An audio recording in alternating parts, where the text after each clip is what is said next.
का असं होतं जेव्हा आपल्यालाच आपली किंमत कमी वाटायला लागते? कधी-कधी असं होतं की आपणच स्वतःला कमी लेखायला लागतो. यामागे अनेक मानसिक कारणं असतात.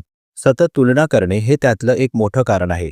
सोशल मीडिया, आजूबाजूची यशस्वी माणसं पाहून आपल्याला वाटतं की आपण काहीच केलं नाही. अपयशाचा अनुभव वारंवार आला की मनात हळूहळू "मी कमी आहे" ही भावना तयार होते.